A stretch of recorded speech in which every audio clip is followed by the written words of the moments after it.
നമസ്കാരം. ഹൈറേഞ്ച് വാർത്തയിലേക്ക് സ്വാഗതം. ആദ്യം പ്രധാന വാർത്തകളിലേക്ക്. ഉൽപാദനം ആരംഭിച്ച ഒരു വർഷം പൂർത്തിയാക്കാൻ ഒരുങ്ങുന്ന ജില്ലയിലെ തൊട്ടിയാർ ജലവൈദ്യുത പദ്ധതി സംസ്ഥാനത്തിന്റെ വൈദ്യുതി ഉൽപാദന രംഗത്ത് നൽകിയത് മികച്ച സംഭാവന. പദ്ധതിയിൽ ഇതിനകം ഉൽപ്പാദിപ്പിച്ചു കഴിഞ്ഞത് 85.7 മില്യൺ യൂണിറ്റ് വൈദ്യുതി. മുഖ്യമന്ത്രി പിണറായി വിജയൻ പദ്ധതി നാടിന് സമർപ്പിച്ചത് കഴിഞ്ഞ വർഷം ഒക്ടോബർ 28-ന്. വലിയ തോതിൽ മണ്ണിടിച്ചിലുണ്ടായ മൂന്നാർ ദേവികുളം റോഡിൽ ഗതാഗതം പുനഃസ്ഥാപിക്കുന്നതിനുള്ള ശ്രമം ആരംഭിച്ചു. വൻതോതിൽ ഇടിഞ്ഞെത്തിയിട്ടുള്ള മണ്ണ് നീക്കാൻ ദിവസങ്ങൾ വേണ്ടിവരുമെന്ന വിലയിരുത്തൽ. ബൊട്ടാണിക്കൽ ഗാർഡന് സമീപം മണ്ണിടിച്ചിലുണ്ടായത് ശനിയാഴ്ച രാത്രിയും ഞായറാഴ്ച പുലർച്ചെയുമായി. ശാന്തൻപാറ കുടുംബാരോഗ്യ കേന്ദ്രത്തിലെ ശുചിമുറിയിൽ അതിഥി തൊഴിലാളി മാസം തികയാതെ പ്രസവിച്ചു. ഇരട്ട കുട്ടികളെ പ്രസവിച്ചത് വയറുവേദനയെ തുടർന്ന് രാവിലെ ശാന്തൻപാറ കുടുംബാരോഗ്യ കേന്ദ്രത്തിലെത്തിച്ച മധ്യപ്രദേശ് സ്വദേശി അനുരാധ. ഡോക്ടറുടെ നിർദ്ദേശപ്രകാരം അമ്മയെയും കുട്ടികളെയും വിദഗ്ധ ചികിത്സയ്ക്കായി തേനി മെഡിക്കൽ കോളേജിലേക്ക് കൊണ്ടുപോയെങ്കിലും ആശുപത്രിയിലെത്തും മുൻപ് 2 കുട്ടികളും മരിച്ചു. ഉണ്ടായിരുന്ന നടപ്പുവഴി ഇടിഞ്ഞില്ലാതായതോടെ പ്രതിസന്ധിയിൽ മൂന്നാറിലെ ഒരുപറ്റം കുടുംബങ്ങൾ ദുരിതത്തിലായിട്ടുള്ളത് മൂന്നാർ ലക്ഷം നഗറിൽ നിന്നും MG നഗറിലേക്ക് പോകുന്ന നടപ്പുവഴിയുടെ ഒരു ഭാഗം മഴയിൽ പൂർണ്ണമായി തകർന്നതോടെ. വിശദമായ വാർത്തകളിലേക്ക്. ഉൽപാദനം ആരംഭിച്ച് ഒരു വർഷം പൂർത്തിയാക്കാനൊരുങ്ങുന്ന ജില്ലയിലെ തൊട്ടിയാർ ജലവൈദ്യുത പദ്ധതി സംസ്ഥാനത്തിന്റെ വൈദ്യുതി ഉൽപാദന രംഗത്ത് നൽകിയത് മികച്ച സംഭാവന. 85.7 മില്യൺ യൂണിറ്റ് വൈദ്യുതി ഇതിനകം പദ്ധതിയിൽ ഉൽപ്പാദിപ്പിച്ചു കഴിഞ്ഞു. കഴിഞ്ഞ വർഷം ഒക്ടോബർ 28-നാണ് മുഖ്യമന്ത്രി പിണറായി വിജയൻ പദ്ധതി നാടിന് സമർപ്പിച്ചത്. വൈദ്യുതി നിലയത്തിലെ 1-ാം നമ്പർ ജനറേറ്റർ കഴിഞ്ഞ വർഷം ജൂലൈ 10-നും 2-ാം നമ്പർ ജനറേറ്റർ സെപ്റ്റംബർ 30-നുമാണ് ഗ്രിഡുമായി ബന്ധിപ്പിച്ച് വാണിജ്യ ഉൽപാദനം ആരംഭിച്ചത്. ജനറേറ്ററുകൾ പ്രവർത്തിപ്പിക്കാൻ കുറഞ്ഞ അളവിൽ ജലം മതിയെന്നതാണ് തൊട്ടിയാർ പദ്ധതിയുടെ പ്രത്യേകത. റൺ ഓഫ് ദി റിവർ സംവിധാനമാണ് ഇവിടെ ഒരുക്കിയിട്ടുള്ളത്. പദ്ധതിയുടെ സ്ഥാപിത ശേഷി 40 മെഗാവാട്ടും വാർഷികോൽപാദനം ലക്ഷ്യമിടുന്നത് 99 ദശലക്ഷം യൂണിറ്റുമാണ്. ഇടുക്കി ജില്ലയിലെ ദേവികുളം താലൂക്കിൽ മന്നാങ്കണ്ടം വില്ലേജിലാണ് തൊട്ടിയാർ ജലവൈദ്യുത പദ്ധതി സ്ഥാപിച്ചിരിക്കുന്നത്. പെരിയാറിന്റെ കൈവഴിയായ ദേവിയാറിലെ നീരൊഴുക്കാണ് പദ്ധതിയുടെ സ്രോതസ്. ദേവിയാർ പുഴയിൽ വാളറയിൽ 222 മീറ്റർ നീളവും 7.5 മീറ്റർ ഉയരവുമുള്ള കോൺക്രീറ്റ് തടയണ നിർമ്മിച്ച 60 മീറ്റർ നീളമുള്ള കനാൽ വഴി ജലം തിരിച്ചുവിട്ട കുതിരകുത്തിമലയിലെ 2.60 മീറ്റർ വ്യാസവും 199 മീറ്റർ നീളവുമുള്ള തുരങ്കത്തിൽ എത്തിക്കുന്നു.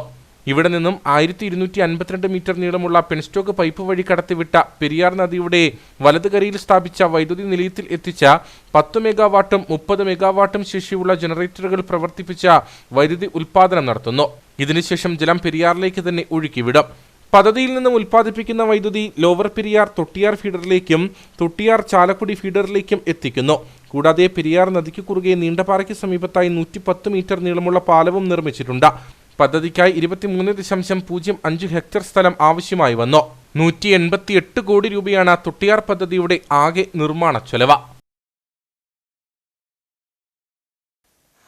വലിയ തോതിൽ മണ്ണിടിച്ചിലുണ്ടായ മൂന്നാർ ദേവികുളം റോഡിൽ ഗതാഗതം പുനഃസ്ഥാപിക്കുന്നതിനുള്ള ശ്രമം ആരംഭിച്ചു. വൻതോതിൽ ഇടിഞ്ഞെത്തിയിട്ടുള്ള മണ്ണ് നീക്കാൻ ദിവസങ്ങൾ വേണ്ടിവരുമെന്നാണ് വിലയിരുത്തൽ. മഴയുടെ ശക്തി കുറഞ്ഞുവെങ്കിലും പ്രദേശത്ത് ഇപ്പോഴും മണ്ണിടിച്ചിൽ സാധ്യത നിലനിൽക്കുന്നുണ്ട്. ശനിയാഴ്ച രാത്രിയും ഞായറാഴ്ച പുലർച്ചെയുമായിട്ടായിരുന്നു ബൊട്ടാണിക്കൽ ഗാർഡന് സമീപം മണ്ണിടിച്ചിലുണ്ടായത്. മൂന്നാർ ദേവികുളം റോഡിൽ മണ്ണിടിഞ്ഞുണ്ടായിട്ടുള്ള ഗതാഗത തടസ്സം നീക്കാനുള്ള ശ്രമമാണ് തുടങ്ങിയിട്ടുള്ളത്. ശനിയാഴ്ച രാത്രിയും ഞായറാഴ്ച പുലർച്ചെയുമായി മൂന്നാർ ബൊട്ടാണിക്കൽ ഗാർഡന് സമീപം ദേശീയപാതയിലേക്ക് വലിയ തോതിൽ കല്ലും മണ്ണും ഇടിഞ്ഞെത്തിയാണ് ഗതാഗതം പൂർണ്ണമായി തടസ്സപ്പെട്ടത്. മണ്ണിടിച്ചിലിൽ അകപ്പെട്ട ഒരാൾ മരിക്കുകയും ചെയ്തു. മണ്ണുമാന്തി യന്ത്രങ്ങൾ എത്തിച്ച ഒരു ഭാഗത്തു നിന്നുമാണ് മണ്ണ് നീക്കി തുടങ്ങിയിട്ടുള്ളത്. ദേശീയപാതയിൽ നിന്നും താഴേക്കും വലിയ തോതിൽ മണ്ണ് ഇടിഞ്ഞെത്തിയിട്ടുണ്ട്. വൻതോതിൽ ഇടിഞ്ഞെത്തിയിട്ടുള്ള മണ്ണ് നീക്കാൻ ദിവസങ്ങൾ വേണ്ടിവരുമെന്ന് NH അധികൃതർ പറഞ്ഞു. റോഡ് ബ്ലോക്ക് മാറ്റിയെടുക്കാൻ ഒരാഴ്ചത്തെ സമയമാവും. ഇത് നിറയെ മണ്ണ് ഇടിഞ്ഞ് വന്നിട്ടുണ്ട്. ഇനി ഇടിഞ്ഞ് നിൽക്കുന്ന മണ്ണുകളൊക്കെ ക്ലിയർ ചെയ്തിട്ട് വേണം ശരിയാക്കി. ഇത് എടുക്കുന്നതനുസരിച്ച് മണ്ണ് ഇടിഞ്ഞ് വരുന്നുണ്ട്. അപ്പോൾ ഇടിയുന്ന മണ്ണും കൂടെ ക്ലിയർ ചെയ്തതിന് ശേഷം റോഡ് ഓപ്പൺ ചെയ്ത് ഒരാഴ്ചത്തെ വർക്കുള്ളൂ. ദേശീയപാതയിലെ ഗതാഗതം നിലച്ചത് പ്രദേശവാസികളെയും സർക്കാർ ജീവനക്കാരെയും വിനോദസഞ്ചാരികളെയും ഏറെ ബുദ്ധിമുട്ടിക്കുന്നുണ്ടെന്ന് നാട്ടുകാർ പറഞ്ഞു. ഇതൊരു ടോൾ റോഡാണ് ഓൾറെഡി. അപ്പോൾ നിരവധി വിനോദസഞ്ചാരികൾ വരുന്ന റോഡാണിത്. അപ്പോൾ വിനോദസഞ്ചാരികൾ ഇപ്പോൾ ഈ റോഡ് വഴി വന്നാലും ടോൾ കഴിഞ്ഞ് വന്നാലും വളരെ കഷ്ടപ്പെട്ട് വണ്ടികൾ പോകാത്ത ഓഫ് റോഡ് വഴി ഒരുപാട് ദൂരം സഞ്ചരിച്ചിട്ടാണ് ഇപ്പോൾ മൂന്നാറിലേക്ക് വരേണ്ട ഒരു അവസ്ഥ വന്നേക്കുന്നത്. പോരാതെ തന്നെ ദേവികുളം നിവാസികൾ സൂര്യനെല്ലി, ചിന്നക്കനാല്, പൂപ്പാറ അങ്ങോട്ട് പോകേണ്ട എല്ലാവരും ആശ്രയിക്കുന്ന ഈ റോഡിനെയാണ്. നിരവധി വാഹനങ്ങൾ, അതുപോലെ മൂന്നാർ ഹോസ്പിറ്റലിൽ നിന്ന് നിരവധി ആംബുലൻസുകളാണ് ഈ റോഡ് വഴി പോകുന്നത് തമിഴ്നാട് ഹോസ്പിറ്റലുകളിലേക്ക്. അപ്പോൾ ഇതിനെല്ലാം ബുദ്ധിമുട്ടായേക്കുവാണ്. ഇപ്പം ഞാൻ അറിയാൻ കഴിഞ്ഞത് വെച്ചിട്ട് 3 അല്ലെങ്കിൽ 4 ദിവസം കൂടി എടുക്കും ഇനിയും ഈ റോഡൊന്ന് ഓപ്പണായി കിട്ടാനെന്നുള്ളതാണ്. അപ്പോൾ എത്രയും വേഗം തന്നെ വണ്ടികൾക്ക് കടന്നു പോകത്തക്ക രീതിയിൽ ഈ റോഡിൻ്റെ പണി ഒന്ന് തീർക്കണമെന്നാണ് നാഷണൽ ഹൈവേയോട് എനിക്ക് അപേക്ഷിക്കാനുള്ളത്. മഴയുടെ ശക്തി കുറഞ്ഞുവെങ്കിലും പ്രദേശത്തിപ്പോഴും മണ്ണിടിച്ചിൽ സാധ്യത നിലനിൽക്കുന്നുണ്ട്. മണ്ണിടിച്ചിൽ സാധ്യത നിലനിൽക്കുന്നത് കഴിഞ്ഞ 2 ദിവസങ്ങളിലും മണ്ണ് നീക്കുന്ന ജോലികൾ തുടങ്ങുന്നതിന് തടസ്സമായി നിന്നിരുന്നു. അതീവ ജാഗ്രതയോടെയാണ് മണ്ണ് നീക്കുന്ന ജോലികൾ നടന്നുവരുന്നത്. മണ്ണ് പൂർണ്ണമായി നീക്കാൻ ഒരാഴ്ചയോളമെങ്കിലും വേണ്ടിവരുമെന്നാണ് കണക്കാക്കുന്നത്. ജലനിരപ്പ് ഉയർന്നതോടെ മാട്ടുപ്പെട്ടി അണക്കെട്ട് തുറന്നു. നിലവിൽ അണക്കെട്ടിന്റെ ഒരു ഷട്ടർ ഉയർത്തിയാണ് വെള്ളം പുറത്തേക്ക് ഒഴുക്കുന്നത്. കഴിഞ്ഞ ദിവസങ്ങളിലൊക്കെയും ജലാശയത്തിന്റെ വൃഷ്ടിപ്രദേശങ്ങളിൽ ശക്തമായ മഴ പെയ്യുന്ന സാഹചര്യമുണ്ടായിരുന്നു. ഇതോടെയാണ് അണക്കെട്ടിലേക്കുള്ള നീരൊഴുക്ക് വർദ്ധിച്ചത്. നിലവിൽ അണക്കെട്ടിന്റെ 2ാം നമ്പർ ഗേറ്റ് 20 സെന്റിമീറ്റർ ഉയർത്തി 11 ക്യൂമിക്സ് വെള്ളമാണ് പുറത്തേക്കൊഴുക്കുന്നത്. കഴിഞ്ഞ ദിവസങ്ങളിലൊക്കെയും ജലാശയത്തിന്റെ വൃഷ്ടിപ്രദേശങ്ങളിൽ ശക്തമായ മഴ പെയ്യുന്ന സാഹചര്യമുണ്ടായിരുന്നു. ഇതോടെയാണ് അണക്കെട്ടിലേക്കുള്ള നീരൊഴുക്ക് വർദ്ധിച്ചത്. ഈ സാഹചര്യത്തിലാണ് അണക്കെട്ട് തുറന്നത്.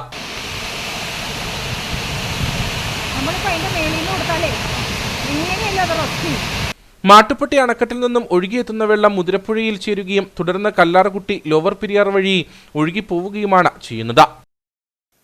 വാഴത്തോപ്പ് പാറേമാവിൽ സംരക്ഷണ ഭിത്തി തകർന്ന വീട് അപകടാവസ്ഥയിൽ. 10 ഏക്കർ പനവേലിക്കാട്ടിൽ സുനിൽകുമാറിന്റെ വീടാണ് സംരക്ഷണ ഭിത്തി തകർന്നതിനെ തുടർന്ന് അപകടാവസ്ഥയിലായിരിക്കുന്നത്.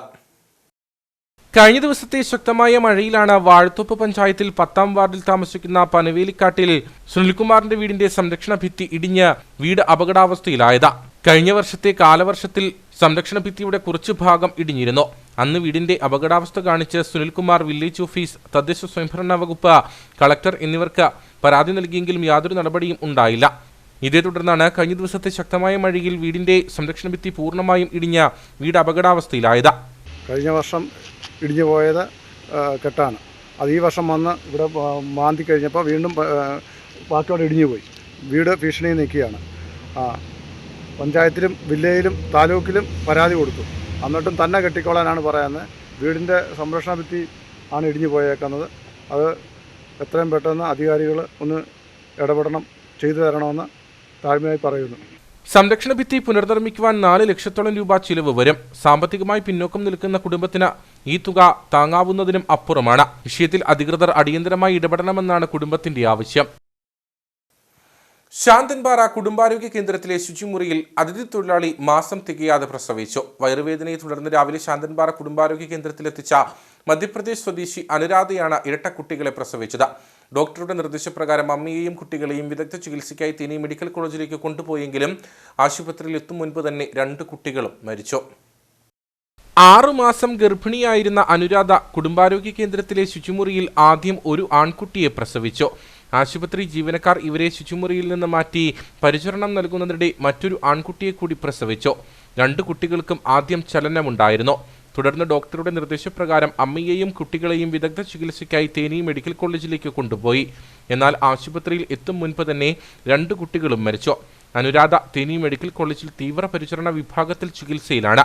ഡോക്ടർമാരുടെ പ്രാഥമിക പരിശോധനയിൽ കുട്ടികളുടെ മരണത്തിൽ അസ്വാഭാവികത ഇല്ലെന്നാണ് വിവരം. കേരള വ്യാപാരി വ്യവസായി ഏകോപന സമിതിയുടെ ജില്ലാ വാർഷിക പൊതുയോഗവും കാരുണ്യം കുടുംബ സുരക്ഷാ നിധി വിതരണവും ചൊവ്വാഴ്ച തൊടുപുഴയിൽ നടക്കുമെന്ന് സംഘടനാ ജില്ലാ നേതൃത്വം അടിമാലിയിൽ വാർത്താ സമ്മേളനത്തിൽ അറിയിച്ചു. രാവിലെ 11-ന് തൊടുപുഴ മർച്ചന്റ് ട്രസ്റ്റ് ഹാളിലാണ് പരിപാടി നടക്കുന്നത്. സംഘടനാ സംസ്ഥാന പ്രസിഡന്റ് രാജു അപ്സര യോഗം ഉദ്ഘാടനം ചെയ്യും. സംഘടനയുടെ 45ാമത് വാർഷിക പൊതുയോഗമാണ് തൊടുപുഴയിൽ നടക്കുന്നത്. തൊടുപുഴ മർച്ചന്റ്സ് ട്രസ്റ്റ് ഹാളിൽ നടക്കുന്ന യോഗത്തിന്റെ ഉദ്ഘാടനം സംഘടനാ സംസ്ഥാന പ്രസിഡന്റ് രാജു അപ്സര നിർവഹിക്കും. വ്യാപാരികൾക്ക് ഒരു കൈത്താങ്ങ് എന്ന കാരുണ്യ കുടുംബ സുരക്ഷാ നിധി വിതരണവും യോഗത്തിൽ നടക്കും. ജില്ലാ കളക്ടർ വി വിഘ്നേശ്വരി കുടുംബ സുരക്ഷാ നിധി വിതരണം നിർവഹിക്കും. മരണമടഞ്ഞ 26 പേരിൽ 22 പേർക്കുള്ള സഹായം പദ്ധതി പ്രകാരം നൽകിക്കഴിഞ്ഞു. ബാക്കിയുള്ള 4 പേരുടെ കുടുംബാംഗങ്ങൾക്ക് 6.5 ലക്ഷം രൂപ വീതം 26 ലക്ഷം രൂപ യോഗത്തിൽ ജില്ലാ കളക്ടർ കൈമാറുമെന്നും സംഘടനാ ജില്ലാ പ്രസിഡന്റ് സണ്ണി പൈമ്പള്ളിയിൽ അടിമാലിയിൽ വാർത്താ സമ്മേളനത്തിൽ പറഞ്ഞു. കേരള വ്യാപാരി വ്യവസായി ഏകോപന സമിതി ഇടുക്കി ജില്ലാ വാർഷിക പൊതുയോഗം 45ാമത് വാർഷിക പൊതുയോഗം തൊടുപുഴ മർച്ചൻസ് ട്രസ്റ്റ് ഹാളിൽ വെച്ച് ഈ വരുന്ന ചൊവ്വാഴ്ച ജൂലൈ 29-ാം തീയതി രാവിലെ 11 മണിക്ക് ഞങ്ങളുടെ സംസ്ഥാന പ്രസിഡന്റ് ശ്രീ രാജു അപ്സര ഉദ്ഘാടനം ചെയ്യുകയാണ്. സംഘടനയുടെ വിവിധ പ്രദേശങ്ങളിൽ നിന്നുള്ള 420 ജില്ലാ കൗൺസിൽ അംഗങ്ങളാണ് ഈ വാർഷിക പൊതുയോഗത്തിൽ പങ്കെടുക്കുന്നത്. അതിന് പുറമെ ഞങ്ങളുടെ വനിതാ വിഭാഗത്തിൻ്റെയും യൂത്ത് വിങ്ങിൻ്റെയും ജില്ലാ ഭാരവാഹികളും ഈ 45ാമത് വാർഷിക പൊതുയോഗത്തിൽ പങ്കെടുക്കും. ഇത്തവണത്തെ വാർഷിക പൊതുയോഗത്തിൻ്റെ ഒരു പ്രത്യേകത കൂടിയുണ്ട്. കാരുണ്യം കുടുംബ സുരക്ഷാ പദ്ധതിയിൽ ഇപ്പോൾ നിലവിൽ 26 പേര് മരണപ്പെട്ടിട്ടുണ്ട്.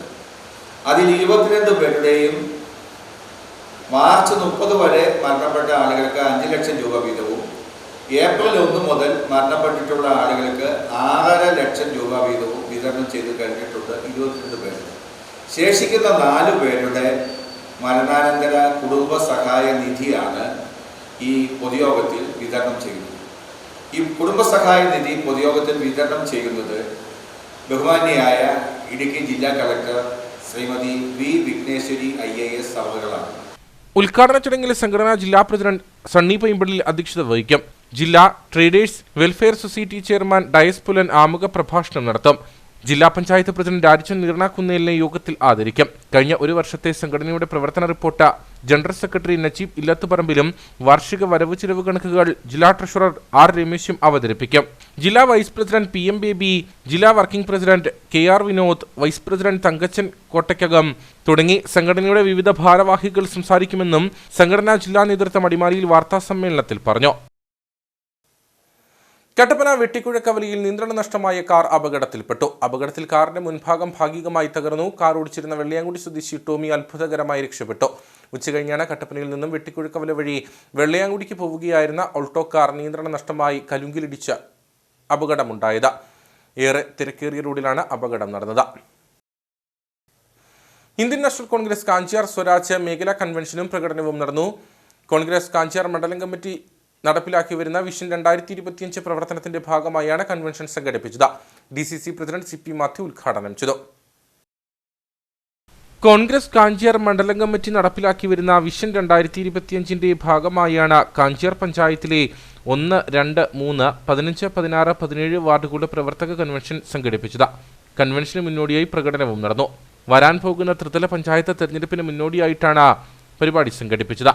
എല്ലാ വാർഡുകളിലെയും കോൺഗ്രസ് കമ്മിറ്റിയെ സജീവമാക്കി മുന്നോട്ടു പോകുകയാണ് പരിപാടിയുടെ ലക്ഷ്യമെന്ന് DCC പ്രസിഡന്റ് CP മാത്യു പറഞ്ഞു. തെരഞ്ഞെടുപ്പ് കഴിഞ്ഞ് പറക്കുന്ന കൂടി ഇന്ത്യൻ നാഷണൽ കോൺഗ്രസിന്റെ പതാകയായിരിക്കും, പഞ്ചായത്ത് പ്രസിഡന്റ് കോൺഗ്രസ് ആയിരിക്കുമെന്നാണ് എന്നോട് അന്വേഷിച്ചു വന്നത്. അത് നിങ്ങളെ എല്ലാവരെയും വിശ്വസിച്ചുകൊണ്ട് വന്നത്. ഒരു കാര്യം ഞാൻ ഓർമ്മപ്പെടുത്തുന്നു, വാർഡ് കോൺഗ്രസ് കമ്മിറ്റി പ്രസിഡന്റുമാർ ഉഷാറായി നിൽക്കേണ്ട സമയമാണ്. പണ്ട് എല്ലാ സ്ഥാനാർത്ഥികളെയും മുകളിൽ നിന്ന് അടിച്ചേൽപ്പിക്കുന്ന ഒരു സ്വഭാവം ഉണ്ടായിരുന്നു. ഇപ്പോൾ അങ്ങനെയല്ല. അഖിലേന്ത്യാ കോൺഗ്രസ് കമ്മിറ്റി ഞങ്ങളെ DCC പ്രസിഡന്റുമാരെ ഡൽഹിയിൽ വിളിച്ചു വരുത്തി ഞങ്ങൾക്ക് തന്നിട്ടുള്ള നിർദ്ദേശം അതാത് വാർഡിലെ കോൺഗ്രസിന്റെ കമ്മിറ്റി കൂടി ആലോചിച്ച് വിന്നിംഗ് ചാൻസുള്ള സ്ഥാനാർത്ഥികൾ, ജയിക്കാൻ സാധ്യതയുള്ള സ്ഥാനാർത്ഥികളെ നിർത്തണം എന്ന കർശനമായ നിർദ്ദേശമാണ് ഞങ്ങൾക്ക് തന്നിട്ടുള്ളത്. പിന്നെ ഏതെങ്കിലും ഒരു ശുപാർശയൊക്കെ വന്ന് ചില സമയത്തുണ്ടല്ലോ, തെരഞ്ഞെടുപ്പ് സമയത്ത് മത്സരിക്കാൻ വേണ്ടി വരുന്ന ചില ആളുകൾ മാത്രമേ ഉള്ളൂ. അങ്ങനെയുള്ള ശുപാർശകളൊക്കെ വന്നാൽ അതിനെ നിർദാക്ഷിണ്യം മാറ്റി നിർത്തിക്കൊണ്ട് ജനസമ്മതിയുള്ള, ജയിക്കുമെന്ന് വിശ്വാസമുള്ള, വെള്ളത്തിൽ മത്സ്യം എങ്ങനെ ഓടുന്നു അതുപോലെ ഓരോ വീടുമായി നിരന്തരമായി ബന്ധമുള്ള ആളുകളെ കണ്ടെത്തി നിങ്ങൾ സ്ഥാനാർത്ഥിയാക്കാൻ ശ്രമിക്കണം എന്ന് ഞാൻ ആമുഖമായി ഓർമ്മിക്കുന്നു. തൊപ്പിപ്പാള ശ്രീ ധർമ്മശാസ്ത്ര ക്ഷേത്ര ഒളിത്തോട്ടത്തിൽ വെച്ചാണ് കൺവെൻഷൻ സംഘടിപ്പിച്ചത്. മണ്ഡലത്തിലെ സ്വാതന്ത്ര്യ സമര സേനാനിയായിരുന്ന അന്തരിച്ച വെള്ളേക്കാട്ട് ഗോപാലന്റെ ഛായാചിത്ര അനാച്ഛാദനവും പരിപാടിയിൽ നടന്നു. മണ്ഡലം പ്രസിഡന്റ് അനീഷ് മണ്ണൂർ അധ്യക്ഷനായിരുന്നു. KPCC secretary Thomas Rajan, EK Vasu, George Joseph Padavan, advocate KJ Benny, George Joseph Mampara, CK സരസൻ, ജയ്മോൻ കൊഴിമല തുടങ്ങിയവർ സംസാരിച്ചു. ലോക പ്രകൃതി സംരക്ഷണ ദിനത്തോടനുബന്ധിച്ച് ഇടുക്കി വൈൽഡ് ലൈഫ് ഡിവിഷന്റെ നേതൃത്വത്തിൽ വിത്തുണ്ടകൾ നിക്ഷേപിച്ചു. Painavu government engineering college NSS വിദ്യാർത്ഥികളുടെ സഹകരണത്തോടെ നടന്ന വിത്തുണ്ട നിക്ഷേപം Idukki wild life warden G. Jayachandran ഉദ്ഘാടനം ചെയ്തു. ലോക പ്രകൃതി സംരക്ഷണ ദിനത്തോടനുബന്ധിച്ച് മനുഷ്യ വന്യജീവി സംഘർഷം ലഘൂകരിക്കുക എന്ന ലക്ഷ്യത്തോടെയും കേരള വനംവകുപ്പ് നടപ്പിലാക്കി വരുന്ന മിഷൻ ഫുഡ് ഫോഡർ വാട്ടർ പദ്ധതിയുടെ ഭാഗമായിട്ടുമാണ് ശുഷ്ക വനഭാഗത്ത് വിത്തുണ്ടകൾ നിക്ഷേപിച്ചത്. പൈനാവ് എഞ്ചിനീയറിംഗ് കോളേജിലെ NSS വിദ്യാർത്ഥികളുടെ സഹകരണത്തോടെയായിരുന്നു പദ്ധതി നടപ്പിലാക്കിയത്. ഇടുക്കി വൈൽഡ് ലൈഫ് ഓഫീസ് അങ്കണത്തിൽ നടന്ന പരിപാടിയിൽ deputy range officer KC Anandan അധ്യക്ഷനായിരുന്നു. Idukki wild life warden G. Jayachandran ഉദ്ഘാടനം ചെയ്തു. ഈ ഞങ്ങളുടെ കാട്ടിനകത്ത് ആനയ്ക്ക് വെള്ളം കിട്ടാൻ വേണ്ടി 10-33 കുളം കുത്തി കുറച്ച് ഗിഡാംസ് പണിതിട്ടുണ്ട്. അതിനുശേഷം അതിൻ്റെ വേറെ ഭാഗമാണ്. പിന്നെ നോക്കിയപ്പം നല്ല മരങ്ങൾ, അതായത് ഈ മരങ്ങൾ ഇപ്പം നമ്മൾ ഉണ്ടയ്ക്കകത്തെല്ലാം ഓരോ വിത്തുണ്ട്. ആ മരങ്ങളെല്ലാം തന്നെ എന്ത് ചെയ്യുന്ന ഫ്രൂട്ട്സ് ഉണ്ടാകുന്ന ഫ്രൂട്ട് ബിയറിംഗ് ട്രീസാണ്. അതായത് എല്ലാത്തിനും ചക്ക, കാട്ടുമാവ്, കാട്ടുപ്ലാവ്, ഞാവൽ, ഇതെല്ലാം മൃഗങ്ങൾക്ക് തിന്നാൻ പറ്റിയ പനയുണ്ട്. പന ആനയുടെ ഇഷ്ടപ്പെടുന്ന ആ പനയുണ്ട്. അങ്ങനെയുള്ള കുറേ സാധനങ്ങളാണ് നമ്മൾ ഈ സീഡ് ബോൾ ഉണ്ടാക്കുന്നത്. ഇതിനി കേരളം മുഴുവനുണ്ട്. അപ്പോൾ ഈ ഓഗസ്റ്റ് 14 കൊണ്ട് കേരളത്തിലെ മിക്കവാറും എല്ലാ സ്ഥലങ്ങളിലും ലക്ഷക്കണക്കിന് വിത്തുണ്ടകൾ നമ്മൾ കൊണ്ട് നിക്ഷേപിക്കും. അതിനകത്ത് എത്ര പിടിക്കും നമുക്ക് അറിഞ്ഞുകൂടാ. എങ്ങാലും എന്ത് പറഞ്ഞാലും ഒരു 10-40% നമുക്ക് അതിനകത്ത് ഞങ്ങൾ പ്രതീക്ഷിക്കുന്നുണ്ട്. പരിപാടികൾക്ക് ഫോറസ്റ്റ് ഓഫീസർമാരായ Tom Jose, AM Abdul Shukkur, CK Kunjappan, T. Gopalan, B. Binoy, professor Philemon Jose, NSS volunteer secretary Jishnu K എന്നിവർ നേതൃത്വം നൽകി. പ്രകൃതി സംരക്ഷണം ജീവിതചര്യയാക്കണമെന്ന് Periyar tiger reserve forest range officer PV Vijay. Vandiperiyar 62 mile high range Madrasathul Islamia സ്കൂളിൽ പുതുതായി ആരംഭിച്ച നേച്ചർ ക്ലബിന്റെ ഉദ്ഘാടനം നിർവഹിച്ച് സംസാരിക്കുകയായിരുന്നു അദ്ദേഹം. മരം നടുന്നതും സംരക്ഷിക്കുന്നതും മാത്രമല്ല പ്രകൃതി സംരക്ഷണം. മാലിന്യം വലിച്ചെറിയാതിരിക്കുന്നതും പ്ലാസ്റ്റിക് ദുരുപയോഗം ഒഴിവാക്കുന്നതും നിത്യജീവിതത്തിൽ നാം ചെയ്യേണ്ട പ്രകൃതി സംരക്ഷണമാണെന്നും Periyar tiger reserve forest range officer PV Vijay പറഞ്ഞു. ഈ വിദ്യാഭ്യാസ കാലഘട്ടമാണ് നിങ്ങളിൽ ശീലങ്ങൾ രൂപപ്പെടുന്ന സമയം. അപ്പം നിങ്ങളിൽ നമ്മളുടെ എല്ലാ നല്ല ശീലങ്ങളും നമ്മുടെ വീട്ടിൽ നിന്ന് പഠിപ്പിക്കുന്നതും സ്കൂളിൽ നിന്ന് പഠിപ്പിക്കുന്നതൊക്കെ ഈ കാലഘട്ടത്തിലാണ്. ഈ കാലഘട്ടത്തിന്റെ പ്രത്യേകത എന്ന് പറഞ്ഞു കഴിഞ്ഞാൽ നമുക്കത് മനസ്സിലാക്കി ആ ശീലത്തിനനുസരിച്ച് നമുക്ക് വളരാൻ പറ്റും. ഒരു പ്രായം കഴിഞ്ഞ് കഴിഞ്ഞാൽ ഇപ്പം ഞങ്ങളുടെയൊക്കെ പ്രായത്തിലാണെങ്കിൽ എത്ര പറഞ്ഞിട്ടും നിങ്ങളുടെ വീട്ടിൽ അച്ഛനും അമ്മയൊക്കെ ഇനി പറഞ്ഞ് മാറ്റിയെടുക്കാനായിട്ട് പറ്റുമോ? നമുക്ക് ഒന്ന് കറക്റ്റ് ചെയ്യാന്നേ ഉള്ളൂ. സ്വഭാവത്തിൽ നമ്മുടെ സ്വഭാവ രൂപീകരണം നടക്കുന്ന കാലഘട്ടങ്ങളാണ് ഈ സ്കൂൾ കാലഘട്ടം. അപ്പം എന്ത് നല്ല ശീലങ്ങളാണെങ്കിലും നമ്മൾ പഠിച്ചെടുക്കേണ്ടത് നമ്മളെ പഠിപ്പിക്കുന്നതും ഈ കാലഘട്ടത്തിലാണ്. School principal Raziq A. റഹീം അധ്യക്ഷനായിരുന്നു. ക്യാമ്പസിൽ ഫലവൃക്ഷത്തൈ നടീലിന്റെ ഉദ്ഘാടനവും റേഞ്ച് ഓഫീസർ നിർവഹിച്ചു. പെരിയാർ ടൈഗർ റിസർവ് എക്സിക്യൂട്ടീവ് അംഗം ഷാജി കുരിശുമൂട്, അസ്ന ഫാത്തിമ, ആയിഷ ഫർഹ തുടങ്ങിയവർ സംസാരിച്ചു. കാഞ്ചിയാർ വെള്ളിലാങ്കണ്ടം കുഴൽപ്പാലത്ത് ഗ്രാമപഞ്ചായത്ത് സ്ഥാപിച്ച മിനി ഹൈമാസ്റ്റ് ലൈറ്റുകൾ മിഴിയടച്ചിട്ട ദിവസങ്ങൾ കഴിഞ്ഞിട്ടും പ്രവർത്തന യോഗ്യമാക്കുവാൻ നടപടിയില്ല. ഈ ഭാഗത്ത് ലൈറ്റുകൾ ഇല്ലാത്തതിനാൽ സാമൂഹിക വിരുദ്ധരുടെയും മദ്യപ സംഘങ്ങളുടെയും ശല്യം രൂക്ഷമാണ്. കാഞ്ചിയാർ വെള്ളിലാങ്കണ്ടം കുഴൽപ്പാലത്ത് ഗ്രാമപഞ്ചായത്ത് സ്ഥാപിച്ച ഹൈമാസ്റ്റ് ലൈറ്റുകൾ പ്രവർത്തനരഹിതമായിട്ട് 2 മാസത്തിലേറെയായി. ലൈറ്റുകൾ പ്രവർത്തിക്കാതായതോടെ പ്രദേശം സാമൂഹിക വിരുദ്ധരുടെയും മദ്യപ സംഘങ്ങളുടെയും താവളമായി മാറിയിരിക്കുകയാണ്. കുട്ടിക്കാനം കട്ടപ്പന ദേശീയപാതയിലെ വെള്ളിലാങ്കണ്ടത്ത് ഈ ഒരു ലൈറ്റ് രാത്രി കത്തുന്ന സമയത്ത് കത്തുന്നില്ല. ഒട്ടനവധി വിനോദസഞ്ചാരികൾ വന്നു പോകുന്ന ഏരിയയാണ്. അപ്പം ഇവിടെയുള്ള നാട്ടുകാർക്കും പോകുന്നവർക്കും നല്ല ബുദ്ധിമുട്ടുണ്ട്. ഇത് എത്രയും പെട്ടെന്ന് പരിഹരിക്കണമെന്ന് കിടക്കുന്നുണ്ട്. ഒന്നാമത്തെ ഈ പാലത്തിന് ഇവിടെ ഒരു വളവും ഉണ്ട്. പെട്ടെന്ന് ഈ വഴിപണി നടക്കുന്നതുകൊണ്ട് ബോർഡൊന്നും സ്ഥാപിച്ചിട്ടില്ല. അപ്പോൾ ഈ ലൈറ്റ് ഉണ്ടെങ്കിൽ ഈ വളവ് വരുന്നവർക്ക് കാണാൻ പറ്റും. ഉടനെ തന്നെ പുനഃസ്ഥാപിക്കാൻ നടപടിയെടുക്കണം. അടിയന്തരമായി പഞ്ചായത്ത് ഇടപെട്ട് ഹൈമാസ്റ്റ് ലൈറ്റിന്റെ അറ്റകുറ്റപ്പണികൾ നടത്തി ലൈറ്റ് പ്രകാശിപ്പിക്കുവാൻ വേണ്ടുന്ന നടപടി സ്വീകരിക്കണമെന്നാണ് നാട്ടുകാരുടെ ആവശ്യം. കട്ടപ്പനയുടെ കലാ സാംസ്കാരിക കൂട്ടായ്മയായ കലയുടെ ഉദ്ഘാടനം നടന്നു. പ്രസ് ക്ലബ് ഹാളിൽ നടന്ന പരിപാടി ജില്ലയിലെ മുതിർന്ന സാഹിത്യകാരന്മാരായ കാഞ്ചിയാർ രാജൻ, KR രാമചന്ദ്രൻ, സുഗതൻ കരുവാറ്റ എന്നിവർ ചേർന്ന് ഉദ്ഘാടനം ചെയ്തു. കട്ടപ്പന മേഖലയിലെ വിവിധ കലാ സാംസ്കാരിക മേഖലകളിലുള്ളവരെ കോർത്തിണക്കിയാണ് കല എന്ന കൂട്ടായ്മയ്ക്ക് രൂപം നൽകിയിരിക്കുന്നത്. പ്രസ് ക്ലബ് ഹാളിൽ നടന്ന പരിപാടി ജില്ലയിലെ മുതിർന്ന സാഹിത്യകാരന്മാരായ കാഞ്ചിയാർ രാജൻ, KR രാമചന്ദ്രൻ, സുഗതൻ കരുവാറ്റ എന്നിവർ ചേർന്ന് ഉദ്ഘാടനം നിർവഹിച്ചു.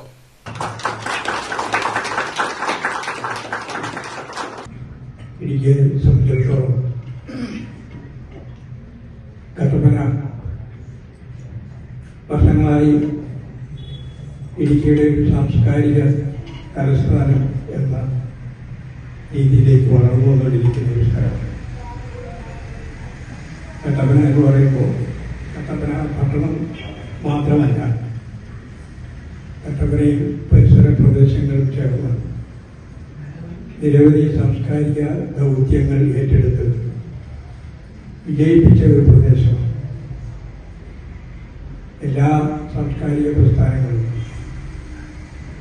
അതുപോലെ തന്നെ ഗ്രന്ഥശാലകളും ഒക്കെ ചേർന്ന് ഏതാണ്ട് 1956 കാലം തൊട്ടെങ്കിലും വലിയ രീതിയിലുള്ള പ്രവർത്തനം പതുക്കെ തുടങ്ങി. കേരളത്തിൽ എന്തൊക്കെ സാംസ്കാരിക പരിപാടികൾ ആവിഷ്കരിക്കപ്പെട്ടിട്ടുണ്ടോ അതെല്ലാം നമ്മുടെ കട്ടപ്പനയിൽ ആവിഷ്കരിക്കുകയും ഇവിടെ ഫലപ്രദമായി അത് വിജയിപ്പിക്കുകയും ചെയ്തിട്ടുള്ള ഒരു പ്രദേശമാണ്. കലയും കാലവും എന്ന വിഷയത്തിൽ അധ്യാപകനും എഴുത്തുകാരനുമായ ഡോക്ടർ ഫൈസൽ മുഹമ്മദ് പ്രഭാഷണം നടത്തി. കലാ ചെയർമാൻ മോബിൻ മോഹൻ അധ്യക്ഷനായിരുന്നു. നോവലിസ്റ്റ് പുഷ്പമ്മ, യുവ കലാസാഹിതി സംസ്ഥാന കൗൺസിൽ അംഗം Babu Paulose, library council taluk secretary T B Sasi, Darshana president Shachi Chithra, Nadak ജില്ലാ secretary R Muraleedharan, Sangeetha Nataka academy കേന്ദ്ര കലാ സമിതി സെക്രട്ടറി എസ് സൂര്യലാൽ, കലാ general secretary advocate V S Deepu, executive അംഗം T K Vasu, secretary Vipin Vijayan, M C Boban, G K Pannamkuzhi, Sindhu Surya, Prince Ovelil, Divya Saji, Ajeesh Thayillyam തുടങ്ങിയവർ സംസാരിച്ചു. തുടർന്ന് വിവിധ കലാപരിപാടികളും നടന്നു.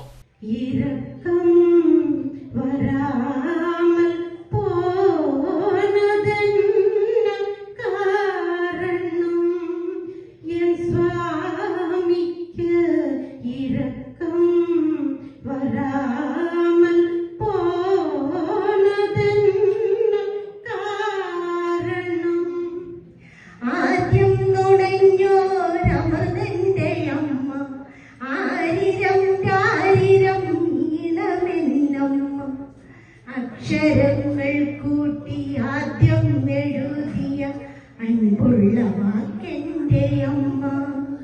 പാലാഴി തന്നിൽ നീരാടുവാൻ വന്ന പാർവണ ചന്ദ്രലേഖേ, ഈ നിശാവേളയിൽ ഞാനോ മനിക്കുന്ന അരികിലണയുവാൻ മോഹം. വരുന്ന തദ്ദേശ സ്വയംഭരണ തെരഞ്ഞെടുപ്പിന് മുന്നോടിയായി വിവിധ രാഷ്ട്രീയ പാർട്ടികളുടെ യോഗം വണ്ടിപ്പെരിയാർ പഞ്ചായത്ത് ഹാളിൽ നടന്നു. ഗ്രാമപഞ്ചായത്ത് സെക്രട്ടറി ബിനോയ് PT അധ്യക്ഷത വഹിച്ചു. വരുന്ന തദ്ദേശ സ്വയംഭരണ തെരഞ്ഞെടുപ്പിന് മുന്നോടിയായി തെരഞ്ഞെടുപ്പ് കമ്മീഷന്റെ നിർദ്ദേശപ്രകാരമാണ് വിവിധ രാഷ്ട്രീയ പാർട്ടികളുടെ യോഗം വണ്ടിപ്പെരിയാർ പഞ്ചായത്ത് കോൺഫറൻസ് ഹാളിൽ ചേർന്നത്. വോട്ടർ പട്ടികയിൽ പേര് ചേർക്കൽ, തെരഞ്ഞെടുപ്പ് കമ്മീഷൻ പുറത്തിറക്കിയ വോട്ടർ പട്ടികയിൽ മാറ്റങ്ങൾ ഉണ്ടോ എന്ന് പരിശോധിക്കുക തുടങ്ങിയവ ചർച്ച ചെയ്യുന്നതിനാണ് യോഗം ചേർന്നത്. ഗ്രാമപഞ്ചായത്ത് സെക്രട്ടറി ബിനോയ് PT അധ്യക്ഷനായിരുന്നു. 1994 കേരള പഞ്ചായത്ത് രാജ് ആക്ടിലെയും 1994 കേരള മുനിസിപ്പാലിറ്റി ആക്ടിലെയും സമ്മതിദായകരുടെ രജിസ്ട്രേഷൻ ചട്ടങ്ങളിലെയും വ്യവസ്ഥകൾക്ക് അനുസൃതമായി സംസ്ഥാന തെരഞ്ഞെടുപ്പ് കമ്മീഷൻ പുറപ്പെടുവിച്ചിട്ടുള്ള മാർഗനിർദ്ദേശങ്ങൾക്ക് വിധേയമായി വോട്ടർ പട്ടിക പുതുക്കേണ്ടതുണ്ട്. അതിനുവേണ്ടിയുള്ള നമ്മൾ വോട്ടർ പട്ടിക 23-ാം തീയതി നമ്മൾ പ്രസിദ്ധീകരിച്ചിരുന്നു. അതിനുള്ള ആക്ഷേപങ്ങൾ ക്ഷണിക്കുന്നതിനും പിന്നെ പുതിയ വോട്ടർമാരെ ഉൾപ്പെടുത്തുന്നതിനും ഈ ഇലക്ഷൻ സംബന്ധിച്ച് വ്യാപകമായിട്ടുള്ള പബ്ലിസിറ്റി നൽകുന്നതിനുമായിട്ടുള്ള രാഷ്ട്രീയ കക്ഷികളുടെ മീറ്റിംഗ് വിളിക്കണമെന്ന് ബഹുമാനപ്പെട്ട തെരഞ്ഞെടുപ്പ് കമ്മീഷൻ നിർദ്ദേശിച്ചിട്ടുണ്ട്. അതിന്റെ ഭാഗമായിട്ടാണ് ഇന്നിവിടെ ഈ മീറ്റിംഗ് സംഘടിപ്പിച്ചിട്ടുള്ളത്. യോഗത്തിൽ വിവിധ രാഷ്ട്രീയ കക്ഷി നേതാക്കൾ പങ്കെടുത്തു. വോട്ടർ പട്ടികയെപ്പറ്റിയുള്ള ആക്ഷേപങ്ങളും അപേക്ഷകളും അടുത്ത മാസം 7-ാം തീയതി വരെ സ്വീകരിക്കും. 30-ാം തീയതി അന്തിമ വോട്ടർ പട്ടിക പ്രസിദ്ധീകരിക്കും. NDRFന്റെ ആഭിമുഖ്യത്തിൽ കാഞ്ചിറ ഗ്രാമപഞ്ചായത്തിന്റെ സഹകരണത്തോടെ പ്രത്യേക പരിശീലന പരിപാടി സംഘടിപ്പിച്ചു. ദുരന്ത മേഖലകളിലെ രക്ഷാപ്രവർത്തനങ്ങളിൽ യുവജനങ്ങളെയും വിദ്യാർത്ഥികളെയും സേവന സന്നദ്ധരാക്കുന്നതിനു വേണ്ടിയാണ് പരിശീലന പരിപാടി സംഘടിപ്പിച്ചത്. പഞ്ചായത്തിലെ വിവിധ സ്കൂളുകൾ, കോളേജുകൾ എന്നിവിടങ്ങളിലെ വിദ്യാർത്ഥികളെയും മറ്റ് യുവജനങ്ങളെയും ഹരിതകർമ്മ സേന അംഗങ്ങളെയും ഉൾപ്പെടുത്തിയാണ് പരിശീലന പരിപാടി സംഘടിപ്പിച്ചത്. മുതിർന്ന ഉദ്യോഗസ്ഥർ ക്ലാസുകൾ നയിക്കുകയും പരിശീലനം നൽകുകയും ചെയ്തു. കാഞ്ചിയാർ ഗ്രാമപഞ്ചായത്തിൻ്റെ ആഭിമുഖ്യത്തിൽ ദേശീയ ദുരന്ത നിവാരണ ആൾക്കാരുടെ ഭാഗമായി കാഞ്ചിയാർ ഗ്രാമപഞ്ചായത്തിലെ വിവിധ സ്കൂളുകളിലെ അതുപോലെ തന്നെ യുവജനങ്ങൾക്കെല്ലാം ദുരന്ത നിവാരണ പദ്ധതിയുടെ വിശദീകരണമാണ് കാഞ്ചിയാർ ഗ്രാമപഞ്ചായത്ത് സംഘടിപ്പിച്ചിരിക്കുന്നത്. ഒരു ദുരന്തം ഉണ്ടായിക്കഴിഞ്ഞാൽ എങ്ങനെ അതിനെ നേരിടണം, അതിനെ പ്രാപ്തരായിരിക്കുന്നതിന് വേണ്ടി ഉള്ള പരിശീലന പരിപാടിയാണ് കാഞ്ചിയാർ ഗ്രാമപഞ്ചായത്തിൽ ഇന്ന് നടന്നുകൊണ്ടിരിക്കുന്നത്. ദുരന്തമുഖത്ത് ഓടിയെത്തി ആദ്യം ചെയ്യേണ്ട രക്ഷാപ്രവർത്തനങ്ങളെ സംബന്ധിച്ചും ഇതിനായി എന്തൊക്കെ വസ്തുക്കൾ ഉപയോഗിക്കാം എന്നതിനെ സംബന്ധിച്ചുമാണ് പ്രധാനമായും ക്ലാസുകൾ നൽകിയത്. ദുരന്തത്തിൽ അകപ്പെട്ടു പോകുന്നവരെ എങ്ങനെ രക്ഷിക്കാമെന്നും ഈ പ്രവർത്തികൾ ചെയ്യുമ്പോൾ സ്വീകരിക്കേണ്ട സുരക്ഷാ ക്രമീകരണങ്ങളും തയ്യാറെടുപ്പുകളും സംബന്ധിച്ചും ക്ലാസുകളും പരിശീലനങ്ങളും നൽകി. കാഞ്ചാർ വനിതാ സാംസ്കാരിക നിലയത്തിൽ വെച്ചാണ് പരിപാടി സംഘടിപ്പിച്ചത്. ഗ്രാമപഞ്ചായത്ത് പ്രസിഡന്റ് സുരേഷ് കുഴിക്കാട്ട്, ഗ്രാമപഞ്ചായത്ത് അംഗങ്ങൾ, സ്കൂൾ കോളേജ് അധ്യാപകർ, NDRF ഉദ്യോഗസ്ഥർ തുടങ്ങിയവർ പരിപാടിയിൽ പങ്കെടുത്തു.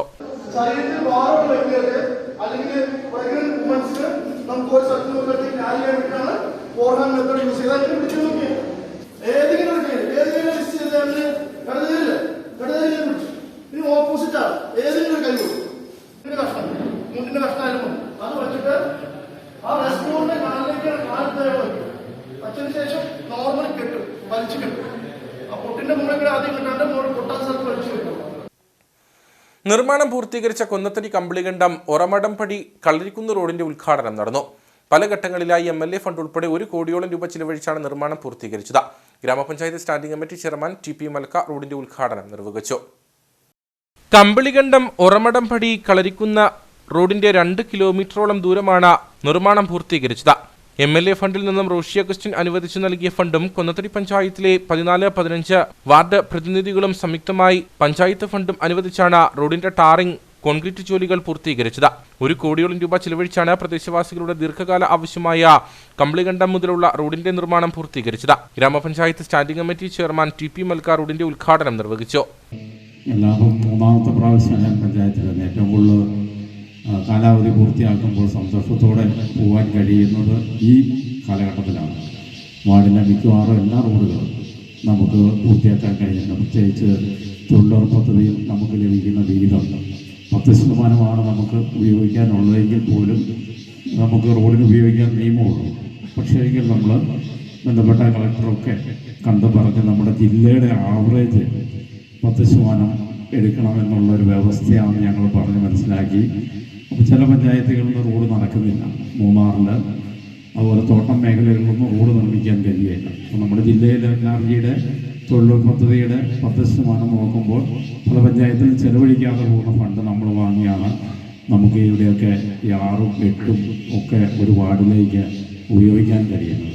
ഉദ്ഘാടന യോഗത്തിൽ PK ഉണ്ണികൃഷ്ണൻ അധ്യക്ഷനായിരുന്നു. തെരഞ്ഞെടുപ്പ് സമയത്ത് നൽകിയ വാഗ്ദാനം നടപ്പാക്കിയ ജനപ്രതിനിധികളെ നാട്ടുകാർ ആദരിച്ചു. Eldhose VV, Jessy Thomas, Shaila Varghese, Renuka Shachi, Thomas Irakkuzha, Jincy Thomas തുടങ്ങിയവർ സംസാരിച്ചു. രാജാക്കാട് വൈസ്മെൻസ് ക്ലബിന്റെയും അടിമാലി ഗ്ലോബൽ കാർഡിയാക് സെന്ററിന്റെയും സംയുക്താഭിമുഖ്യത്തിൽ സൗജന്യ ഹൃദ്രോഗ മെഡിക്കൽ ക്യാമ്പ് നടത്തുമെന്ന് ഭാരവാഹികൾ വാർത്താ സമ്മേളനത്തിൽ അറിയിച്ചു. 29-ാം തീയതി രാവിലെ 11 മുതൽ രാജാക്കാട് വൈസ്മെൻസ് സ്ക്വയറിലാണ് ഹൃദ്രോഗ മെഡിക്കൽ ക്യാമ്പ് നടത്തുന്നത്. രാവിലെ 11 മുതൽ വൈസ്മെൻസ് സ്ക്വയറിൽ നടക്കുന്ന ഹൃദ്രോഗ medical camp Nedumkandam block panchayat president KT Kunju ഉദ്ഘാടനം ചെയ്യും. മുൻ ഡിസ്ട്രിക്ട് ഗവർണർ VC ജോൺസൺ അധ്യക്ഷത വഹിക്കും. ജില്ലാ panchayat vice president Ushakumari Mohankumar, block panchayat അംഗം കിങ്ങിണി രാജേന്ദ്രൻ, KR നാരായണൻ, AK ഷാച്ചി തുടങ്ങിയവർ സംസാരിക്കും. Doctor R Kapil, doctor Paul Antony, doctor Arun, doctor Philipose John, doctor Rajesh Raghavan എന്നിവർ ക്യാമ്പിന് നേതൃത്വം നൽകും. രാജാക്കാട് വൈസ്മെൻസ് ഇന്റർനാഷണൽ ക്ലബ്ബ് പുതിയതായി പണി കഴിപ്പിച്ചിരിക്കുന്ന വൈസ്മെൻസ് സ്ക്വയറിൻ്റെ ഉദ്ഘാടനം ഈ വരുന്ന 29-ാം തീയതി ചൊവ്വാഴ്ച വൈകുന്നേരം 7 മണിക്ക് കേരളത്തിൻ്റെ ബഹുമാനപ്പെട്ട ജലസേചന വകുപ്പ് മന്ത്രി ശ്രീ റോഷി അഗസ്റ്റിൻ ഉദ്ഘാടനം ചെയ്യുകയാണ്. അതോടൊപ്പം തന്നെ ക്ലബ്ബ് പുതിയതായി പണിതിരിക്കുന്ന ഓഫീസ് ബിൽഡിങ്ങിൻ്റെ ഉദ്ഘാടനം ഉടുമ്പൻചോലയുടെ ഏറ്റവും ആരാധ്യനായ MLA ശ്രീ MM മണി അവർകളാണ് നിർവഹിക്കുന്നത്. അതോടൊപ്പം തന്നെ ഗ്രാമപഞ്ചായത്തിൻ്റെ പ്രസിഡന്റ് മറ്റ് വിശിഷ്ട വ്യക്തികളെല്ലാം എത്തുന്നുണ്ട്. Cardiology consultation, ECG screening, echo, GRBS പരിശോധനകളും ക്യാമ്പിൽ ഉണ്ടാകും. ആദ്യം രജിസ്റ്റർ ചെയ്യുന്ന 100 പേർക്കാണ് ക്യാമ്പിൽ സേവനം ലഭ്യമാക്കുക. ക്യാമ്പിൽ പങ്കെടുക്കേണ്ടവർ 9847045600 എന്ന നമ്പറിൽ ബുക്ക് ചെയ്യണമെന്ന് CEO Bitin K Samuel, joint director Irshad, Y's Men's club ഭാരവാഹികളായ VS ബിജു, VC ജോൺസൺ എന്നിവർ വാർത്താസമ്മേളനത്തിൽ അറിയിച്ചു. ഇനി നേർക്കാഴ്ചയിലേക്ക്.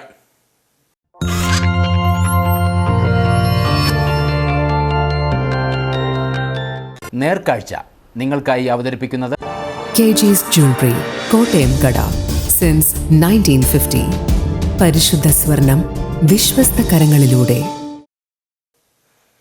ഉണ്ടായിരുന്ന നടപ്പുവഴി ഇടിഞ്ഞില്ലാതായതോടെ പ്രതിസന്ധിയിലായിരിക്കുകയാണ് മൂന്നാറിലെ ഒരുപറ്റം കുടുംബങ്ങൾ. മൂന്നാർ ലക്ഷം നഗറിൽ നിന്നും MG നഗറിലേക്ക് പോകുന്ന നടപ്പുവഴിയുടെ ഒരു ഭാഗം മഴയിൽ പൂർണ്ണമായി തകർന്നതോടെയാണ് കുടുംബങ്ങൾ ദുരിതത്തിലായിട്ടുള്ളത്.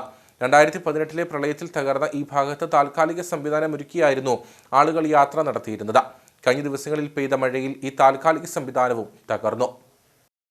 മൂന്നാർ ലക്ഷം നഗറിൽ നിന്നും MG നഗറിലേക്ക് പോകുന്ന നടപ്പുവഴിയുടെ ഒരു ഭാഗമാണ് കഴിഞ്ഞ ദിവസങ്ങളിൽ പെയ്ത കനത്ത മഴയിൽ തകർന്നത്. ഇതോടെ യാത്രയ്ക്കായി ഈ വഴിയെ ആശ്രയിച്ചിരുന്നവർ ദുരിതത്തിലായി. പ്രദേശത്തെ 20-ലധികം കുടുംബങ്ങൾ ഇതുവഴിയായിരുന്നു സഞ്ചരിച്ചു വന്നിരുന്നത്. 2018 പ്രളയത്തിലാണ് നടപ്പുവഴിയുടെ ഈ ഭാഗം തകർന്നത്. പിന്നീട് ഇരുമ്പ് പൈപ്പ് ഉപയോഗിച്ച് പാലത്തിന് സമാനമായ രീതിയിൽ സംവിധാനം ഒരുക്കിയായിരുന്നു ആളുകൾ യാത്ര നടത്തിയിരുന്നത്. തകർന്ന നടപ്പാത പുനർനിർമ്മിക്കണമെന്ന ആവശ്യം കഴിഞ്ഞ കുറെ കാലങ്ങളായി ഉയർത്തുന്നതാണെന്നും എന്നാൽ ബന്ധപ്പെട്ടവർ ഇതിനോട് മുഖം തിരിക്കുന്നുവെന്നും പ്രദേശവാസികൾ പറയുന്നു. വളരെ കഷ്ടത്തിലാണ്. ഇത് 5-6 വർഷമായിട്ട് കുറേശ്ശെ ഇടിഞ്ഞു വരികയാണ്. ഇപ്പം മൊത്തത്തിൽ ഇഞ്ഞു വന്നു. ഇവിടെ 10-20 വീടുണ്ട്.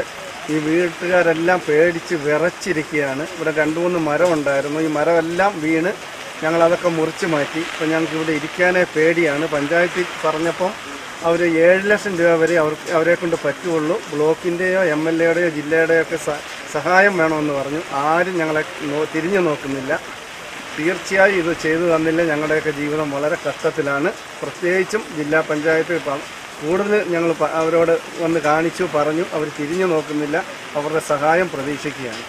ഇതിനിടയിലാണ് കഴിഞ്ഞ ദിവസങ്ങളിൽ പെയ്ത ശക്തമായ മഴയിൽ താൽക്കാലികമായി ഒരുക്കിയിരുന്ന സംവിധാനം പൂർണ്ണമായി തകർന്നത്. പഞ്ചായത്തിനെ കൊണ്ട് മാത്രം തകർന്ന ഭാഗത്ത് നിർമ്മാണം നടത്താൻ കഴിയില്ലെന്നും മറ്റ് സർക്കാർ സംവിധാനങ്ങളുടെ ഭാഗത്തു നിന്ന് നിർമ്മാണത്തിന് കൂടുതൽ തുക അനുവദിക്കണമെന്നും ഗ്രാമപഞ്ചായത്ത് അംഗം ആവശ്യപ്പെട്ടു. മൂന്നാർ ലക്ഷം നഗറിൽ 2023 ആഗസ്റ്റ് മാസം ഇടിഞ്ഞ നടപാതയിൽ அந்த டைமில் மூணார் பஞ்சாயத்தினுடைய பாகத்திலிருந்து 7 லட்சம் ரூபா சம்ரக்ஷன் பெட்டி கட்டுறதுக்கு நடபாதை வேலை செய்யறதுக்கு நம்ம ப்ராஜெக்ட் வச்சுட்டோம். அன்றைக்கி இருந்த ஏஇயோடைய ஒரு எஸ்டிமேட்டு 20 லட்ச ரூபா இல்லாமல் இந்த நடபாதை வேலை செய்ய முடியாதுன்ற சொன்ன காரணத்தினால அந்த 7 லட்ச ரூபா அன்றைக்கி 2023 லாப்ஸ் ஆகி போச்சு. அதனுடைய பாகமாக அன்றைக்கி இருந்த ஏஇ ப்ளோக்கு பஞ்சாயத்துக்கும் ஜில்லா பஞ்சாயத்துக்கும் அவருடைய ஃபார்வேர்டு பண்ணியிருக்காங்க. அவருடைய ஷேர் அவங்க பாகத்துலேருந்து ஷேர் கிடைச்சா மாத்திரம்தான் இந்த நடபாதை சம்ரக்ஷண பெட்டியை பூர்த்தீகரிக்க முடியும் சொல்லி. அப்போது அதனுடைய பாகமாக தான் அந்த நடபாதை இதுவரை எந்த ஒரு முயற்சி இல்லாத ரீதியில் நான் கிடக்கிறதுனால ஃபண்டு மூணார் பஞ்சாயத்துலேருந்து இவ்வளோ பெரிய தொகை 20 லட்ச ரூபா அதை அனுமதிக்க முடியாத ரீதியினால இந்த நடபாதை இப்படி கிடக்குது. ப்ளோக்கு பஞ்சாயத்தும் ஜில்லா பஞ்சாயத்தும் ஒன்று முயற்சி பண்ணி சப்போர்ட் பண்ணால் இந்த நடபாதையின் சம்ரக்ஷண பெட்டியும் உடனடியாக செய்வதற்குள்ள முன்வர வேண்டும் என்று இந்த ലക്ഷങ്ങളുടെ നടപ്പാതയിൽ നടത്തக்கூடிய പൊതുജനങ്ങളുടെ ഒരു കോരിക്കയായിരുന്നു. കുറച്ചായി ഈ ഭാഗത്ത് മണ്ണിടിഞ്ഞു പോകുന്നതാണ് ഒരുക്കിയിരിക്കുന്ന താൽക്കാലിക സംവിധാനവും ഇപ്പോൾ പൂർണ്ണമായി തകരാൻ ഇടയാക്കിയിട്ടുള്ളത്. ഈ ഭാഗത്ത് ബലവത്തായ സംരക്ഷണ ഭിത്തി നിർമ്മിച്ച് സുരക്ഷയും നടപ്പാതയും ഒരുക്കി നൽകണമെന്നാണ് പ്രദേശവാസികളുടെ ആവശ്യം.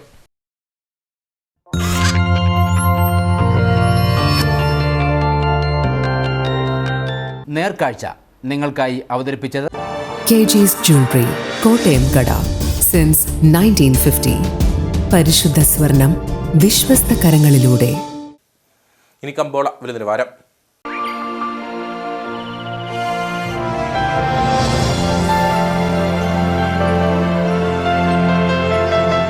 കമ്പോളം നിങ്ങൾക്കായി അവതരിപ്പിക്കുന്നത് KG's Jewelry, കോട്ടയം കട. സിൻസ് 1950. പരിശുദ്ധ സ്വർണം വിശ്വസ്ത കരങ്ങളിലൂടെ. GRK Spices, KCB Junction, Kattappana, Nijab spices, market road, Kattappana, and Puthenmurickal spices, KCB Junction, Kattappana. Green house cardamom marketing ഏലക്കാലയിലെ വിവരം. ആകലോട്ട് 292, വിൽപ്പനയ്ക്ക് വന്നത് 73,612, വിൽപ്പന നടന്നത് 72,897, കൂടിയ വില 3,120, ശരാശരി വില 2,718. കട്ടപ്പന കമ്പോളം. കുരുമുളക് കിലോഗ്രാമിന് 665 രൂപ, ഏലം കൂടിയ വില 2,700, ഏലം ശരാശരി വില 2,200. കാപ്പിപ്പരിപ്പ് 370, ഗ്രാമ്പു 800, കൊക്കോ 90, റബ്ബർ 200. സ്വർണം വെള്ളി വിപണി. സ്വർണം ഗ്രാമിന് 9,160 രൂപ, വെള്ളി 126.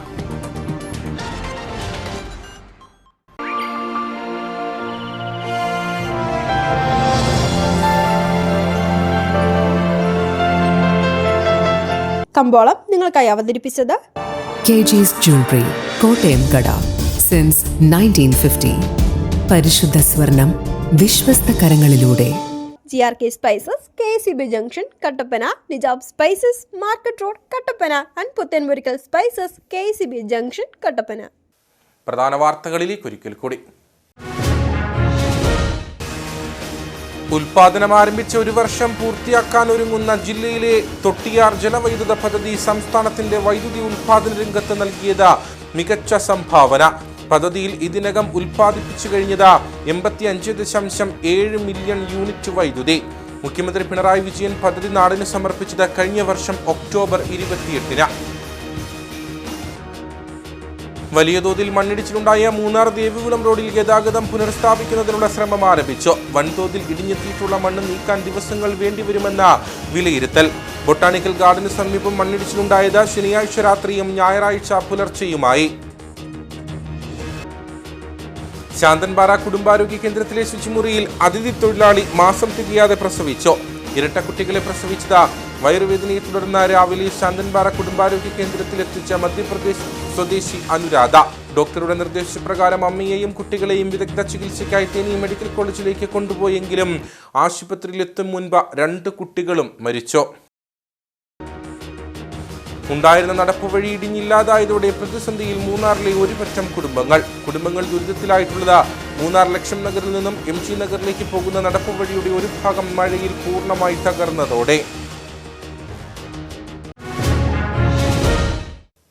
ഇതോടുകൂടി വാർത്താ ബുള്ളറ്റിനിവിടെ പൂർണ്ണമാകുന്നു. നമസ്കാരം.